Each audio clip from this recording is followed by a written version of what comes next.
बताएंगे कि करवा चौथ का व्रत क्या विज्ञान है इसका, क्यों रहा जाता है करवा चौथ व्रत, महिलाएं सुहागिनें करवा चौथ का व्रत क्यों रहती हैं। इस व्रत का केवल धार्मिक ही नहीं शारीरिक महत्व भी होता है। व्रत या उपवास रखना आध्यात्मिकता के साथ ही मानसिक और शारीरिक प्रभाव से भी जुड़ा होता है।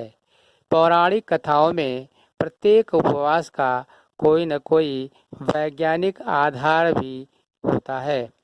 उन्हें कर्मकांडों से इसलिए जोड़ा गया ताकि जन साधारण उपवास के महत्व को समझ सके और उसे अपनाए। उपवास में 5 ज्ञानेंद्रियों और 5 कर्मेंद्रियों पर नियंत्रण करना सीखता है। कुछ व्रत में खाने पीने पर रोक नहीं है और उनमें फलाहार लिया जा सकता है, लेकिन करवा चौथ या तीज या भीमसेनी एकादशी जैसे व्रत में पानी भी नहीं पिया जाता है। दोनों ही व्रत का अपना महत्व होता है। वैदिक या आध्यात्मिक व्रत की चर्चा यजुर्वेद के कर्मकांड में भी की गई है। करवा चौथ का व्रत ठंड की शुरुआत होने पर होता है। इस व्रत में चंद्रमा की पूजा भी की जाती है। इन दोनों के मद्देनजर रखते हुए करवा चौथ का व्रत वैज्ञानिक आधार पर बहुत महत्वपूर्ण होता है। चांद की पूजा से शारीरिक लाभ। शरद पूर्णिमा से ही चांद की चांदनी यानी किरणों में औषधीय तत्वों का प्रभाव बढ़ जाता है।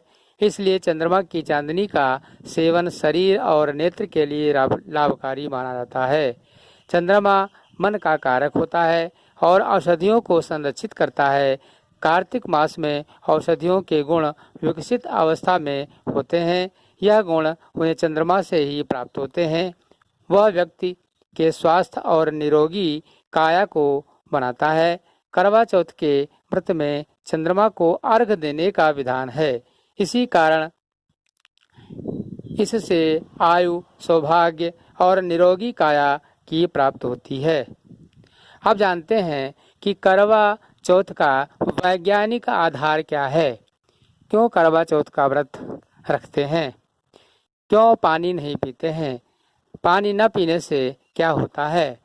करवा चौथ का व्रत निर्जला होता है, अर्थात पानी नहीं पिया जाता और इसका भी महत्व है। निर्जला उपवास करने से शरीर में नई ऊर्जा का प्रसार होता है तथा मनुष्य अपने शरीर पर नियंत्रण बनाने में सक्षम होता है। ठंड की शुरुआत में अगर शरीर में जल का संतुलन सही रहे तो कई तरह की बीमारियों से मुक्ति मिलती है। एक तरह से निर्जला व्रत शरीर की शुद्धि करता है। शरीर में जमा सारा पानी यूरिन के जरिए बाहर निकल जाता है और जल ग्रहण किया जाता है, तब नए जल का शरीर में प्रवेश होता है। एक तरह से शरीर को डिटॉक्स करता है। इसलिए करवा चौथ का व्रत धार्मिक आस्था से जोड़ा गया और वैज्ञानिक महत्व भी इसका होता है। मौसम के बदलाव के कारण शरीर में धातुओं को संतुलित करने के लिए भी व्रत बहुत मायने रखता है। अगर ये जानकारी आपको अच्छी लगी हो तो आप चैनल को लाइक कीजिए और सब्सक्राइब कीजिए और प्यारा सा कमेंट भी कर दीजिए। धन्यवाद।